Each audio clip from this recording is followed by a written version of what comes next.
Hello friends, my name is Dr. Imtiaz. I am a specialist primary healthcare. Today my topic CBC test. आज हम जिस पर बात करेंगे CBC टेस्ट पर बात करेंगे. How to read, learn CBC report at home. हम घर बैठे कैसे उसको पढ़ेंगे और सीखेंगे, उसके हम डिटेल के साथ कंप्लीट बात करेंगे आज CBC रिपोर्ट पर. इसके अलावा हम बात करेंगे how many benefit of CBC test. CBC test के कितने बेनिफिट हैं सर. तो पहले बात तो हेल्पिंग फाइंडिंग करती है किसमें, हमने वीकनेस, डिजीज और फीवर.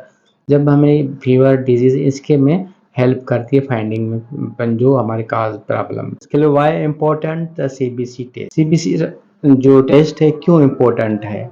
देखिए मेडिकल एग्जाम हो या जर्नल चेकअप हेल्थ, जो जर्नल हम जो आम जो है उसको चेकअप में हेल्थ करने में.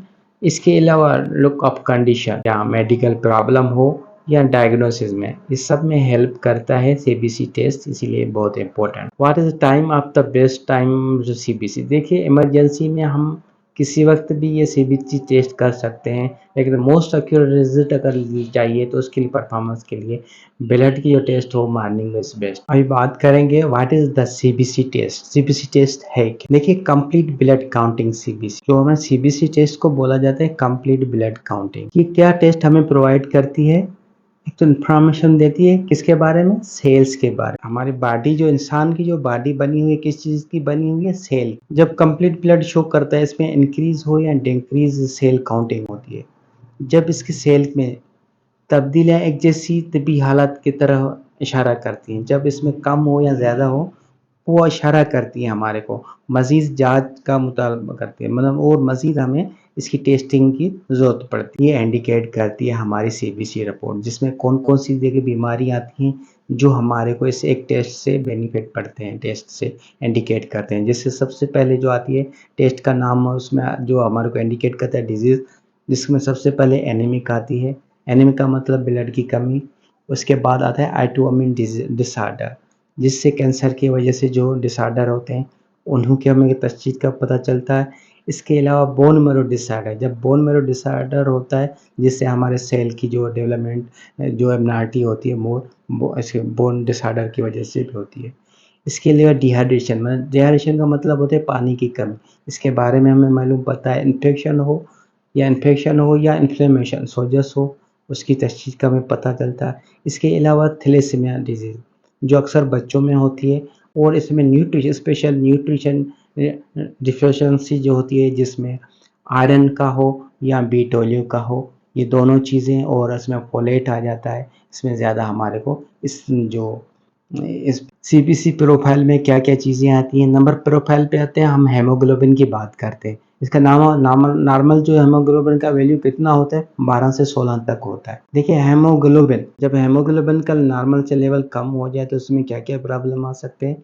आयरन डिफिशिएंसी हो सकती है, फोलेट डिफिशिएंसी हो सकती है, और इसके अलावा B12 डिफिशिएंसी ये हो सकती है. ये अलामतें करती है जब हेमोग्लोबिन कम हो. अगर हेमोग्लोबिन बढ़ जाए तो इसमें क्या होता है, बोन मैरो डिजीज़ हो सकती है, जिसमें बोन की वजह से जो है उसका रेड सेल की में इंक्रीज हो जाता है. इसके अलावा दूसरा पैरामीटर क्या आता है हमारे पास, इसमें आता है हेमाटोक्रेट. हेमाटोक्रेट ये वो है, इसका जो नॉर्मल वैल्यू होता है 36 से लेकर 50 तक होता है परसेंट. हेमाक्रोट जो होता है, इससे अगर इसका लेवल लो हो जाए तो इससे हमारे को डिहाइड्रेशन की इंडिकेट करता है, तो पानी की कमी है. अगर नॉर्मल वैल्यू से ज़्यादा हो जाए तो ये डिसऑर्डर करता है, ब्लड में डिसऑर्डर हुआ है, ब्लड की में वॉल्यूम जो इसका होता है percent of red blood cell का, उसमें डिसऑर्डर हो, प्रॉब्लम हो, वो इंडिकेट करता है. इसके अलावा हम दूसरा इसमें पढ़ेंगे आरबीसी. आरबीसी को एरिथ्रोसाइट भी कहा जाता है. इसका जो नॉर्मल वैल्यू होता है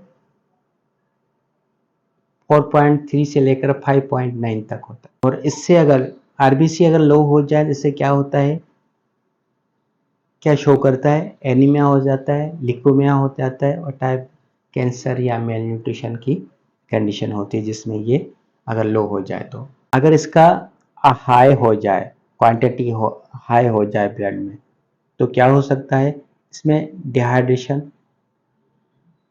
या heart disease, bone marrow disease cause many और अदर्स के होते हैं अगर आरबीसी के बढ़ जाए तो, जिसमें अक्सर एक नाम बोला जाता है पॉलीसेथीमिया वेरिया जो है, इसमें अक्सर नाम जिसमें रेड सेल का तादाद बढ़ जाता है, ये मेडिकल लैंग्वेज में। एनसीवी का जो नॉर्मल वैल्यू कितना होता है 78 से लेकर 98 तक नॉर्मल वैल्यू है। इसमें हम दो कंडीशनें शो होती हैं, एक माइक्रोसाइटिक एनीमिया होती है, एक होता है मैक्रोसाइटिक एनीमिया। डिसऑर्डर हो जिसकी बोन वेलेसेशन, तो इसमें क्या होता है, ये जो मैक्रो होता है साइटिक एनीमिया जिसमें रेड ब्लड सेल की साइज बढ़ जाती है। जब इसकी नॉर्मल रेंज से कम हो तो ये माइक्रो में साइटिक में आ जाएगा एनीमिया, जिसमें क्या होता है कि इसकी जो है साइज जो होती है वो स्मॉल हो जाती है। इसके अलावा हम बात करेंगे एमसीएच का जो नॉर्मल वैल्यू कितना होता है 27 से लेकर 32 तक होता है। दो चीजें आती हैं, एक इसमें से ज्यादातर जो है रेड सेल ब्लड सेल का कलर देखा जाता है। इसमें दो मेडिकल लैंग्वेज में कहा जाता है, एक होता है हाइपोक्रोमिक, दूसरा एनीमिया, और दूसरा आता है हाइपरक्लेमिक। इसमें जो है जो सेल की जो है उसमें जो कलर ज़्यादा होता है तो उसको हाइपरक्लेमिया कहा जाता है, और हाइपोक्लेमिया का जो होता है जब लो हो जाए, जो नॉर्मल से कम हो जाए तो उसको हाइपोक्लेमिक एनीमिया हम बोलते हैं। इसमें ज़्यादा सेल का जो रेड सेल का जो है कलर देखा जाता है। इसके अलावा हम बात करेंगे MCHC की बात करेंगे। इसका जो नॉर्मल वैल्यू होता है 32 से लेकर 36 तक होता है। जब इसका इंक्रीज वैल्यू हो जाता है तो इसमें क्या आता है, एक हेमोलाइसिस और साथ हेमोलाइसिस का मतलब होता है रेड सेल पेल का टूटने का, उसको हेमोलाइसिस का, और हाइपरबिलोना में भी दोनों टूटना। जब रेड सेल टूटते हैं ज़्यादा तो उसमें अक्सर बच्चों में जो हाइपरबिलोना की वजह से जो जॉन्डिस होती है। और दूसरा अगर इसका नॉर्मल वैल्यू से कम हो जाए तो इसमें क्या होता है, हेमोग्लोबिन में प्रोडक्शन में कम होने की वजह से इसमें क्या होता है, आयरन डिफिशियंसी होगी। इसके अलावा हम बात करेंगे डब्ल्यूबीसी का दूसरा नाम क्या होता है, लिकोसाइट। इसका नॉर्मल वैल्यू कितना होता है 4000 से लेकर 10,000 तक, 4.0 से लेकर 10.0 तक होता है। इसको 4000 से 10,000 तक पढ़ा जाता है। इसका जो ये क्या करता है, डब्ल्यूबीसी हमारे इम्यून सिस्टम को स्ट्रांग करता है, जिसमें इन्फेक्शन में फाइट करता है। ठीक है, जब इसका लेवल नॉर्मल से कम हो जाता है तो उसमें उसको लिकोपीनिया कहते हैं। लिको व्हाइट सेल को कहते हैं, पीनिया का मतलब लेवल जब कम हो जाता है उसको पीनिया कहते हैं। ठीक है, लिकोपीनिया इसको बोलते हैं। ये क्रोनिक इन्फेक्शन की वजह से इसका लेवल जो है कम हो जाता है। और दूसरा, अगर इसका इंक्रीज हो जाए इसको लिकोसाइटोसिस कहते हैं। हाई इसका ब्लड काउंटिंग हो, इसका इंडिकेट क्या होता है, इन्फेक्शन हो, इन्फ्लेमेशन हो, या इंजरी हो, या इम्यून सिस्टम डिसऑर्डर हो, जिसकी वजह से ये इसको लिकोसाइटोसिस कहा जाता है। इसको ये इसमें हाई में होता है।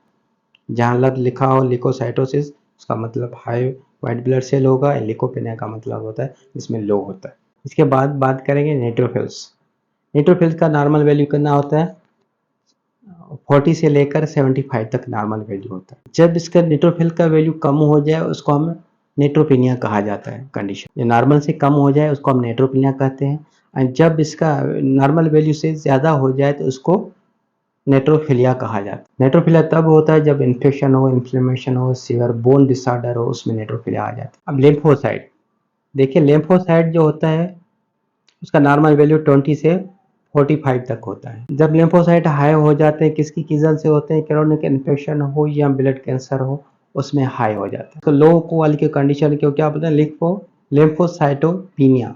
मैंने पीनिया की बात बताई थी कि पीनिया में मतलब कम हो जाता है। कौन सी बीमारी में होता है, HIV एड्स हो या ट्यूबरक्लोसिस हो, टाइफाइड फीवर हो, इस कंडीशन में इसका लेवल जो होता है वो कम हो जाता है लिम्फोसाइट का। इसके अलावा बात करेंगे हम मोनोसाइट की बात करेंगे। मोनोसाइट का नॉर्मल वैल्यू कितना है, +2 से लेकर 10 तक जो है नॉर्मल वैल्यू होता है। मोनोसाइट लेवल जब कम हो जाता है, जब कोई सेप्सिस इन्फेक्शन हो या उसमें जो है लेवल जो है इसका लो हो जाता है मोनोसाइट। और हाई मोनोसाइट का कब होता है, उसमें इन्फेक्शन हो या ब्लड डिसऑर्डर हो या ऑटो इम्यून डिजीज हो, ये उसमें जो इसका हाई हो जाता है। क्योंकि उसको ज़्यादा हाई की जो मोनोसाइट जो बढ़ता है अक्सर वायरल इन्फेक्शन हो या बैक्टीरियल इन्फेक्शन इंक्लूड की तरह उसमें मोनोसाइट के पेशेंट में होता है, ये बढ़ जाते हैं। जब क्रोनिक कंडीशन में बंदा को बीमार ज़्यादा अरसे रहता है तो मोनोसाइट का लेवल बढ़ जाता है। अब बात करते हैं एजिनोफिल। एजनोफिल का नॉर्मल वैल्यू कितना होता है, 2 से लेकर 6 तक होता है। देखिए इसमें भी 2 कंडीशन आती है। जब इसका हाई हो जाता है इसको एजनोफिलिया कहा जाता है। ये किस कंडीशन में हाई होता है, एलर्जिक डिजीज हो या इंक्लूडिंग फीवर हो, इसमें ये हाई हो जाता है। और लो एजनोफिल्स कब होता है पेशेंट का, फिलोजोफिल को कहते हैं। इसमें बैक्टीरियल इन्फेक्शन हो, इम्यून सिस्टम में ये वर्किंग करता है। और एक बात इसमें एजनोफिल में जो है हमेशा ये जो बच्चों में पेट में कीड़े हो जाते हैं उसमें एजनोफिल का लेवल बढ़ जाता है, वो भी शो करता है कि इसमें पेट में कीड़े हो सकते हैं। अब हम बेजनोफिल्स की बात करते हैं। बेजनोफिल में क्या होता है, देखो लो जब होता है तो उसको आपने बोला बेजोफिनिया कहा जाता है। बेजोफिलिया हाई में कंडीशन में होता है। अक्सर जो सीरियस कंडीशन हो जिसमें लिकोमिया या ऑटोमिल जिसमें ये इन्फेक्शन में ये बेजोफिलिया का लेवल बढ़ जाता है। प्लेटलेट्स को दूसरा नाम जो होता है थर्म्बोसाइटोसिस कहा जाता है। थर्बो का मतलब होता है क्लॉटिंग, साइटी का मतलब होता है सेल। जब भी वायरल इन्फेक्शन होता है तो इसमें जो है इसका जो नॉर्मल वैल्यू से कम हो जाता है। स्पेशल कोरोना वायरस हो या डेंगू वायरस हो या हेपेटाइटिस सी की डिजीज हो, इन्हों में कंडीशनों में इन्हों का जो है लेवल कम हो जाता है। अगर 20 से कम हो जाए तो ब्लीडिंग करता है पेशेंट। ये बहुत सपोर्ट करता है ब्लीडिंग और ब्लड वेसल को क्लॉटिंग के तौर पर। आरबीसी डिस्ट्रीब्यूटेड विथ जो होते हैं इसकी नॉर्मल रेंज कितने हैं, 11.5 से लेकर 14.5 तक नॉर्मल होता है। इसमें क्या देखा जाता है, इसमें हम सेल की साइज देखी जाती है। इसमें एनिसोसाइटोसिस लिखा जाता है उसका मतलब होता है जहां लिखा हो उसका मतलब इसका रेड सेल की डिफरेंशिएशन उसके साइज में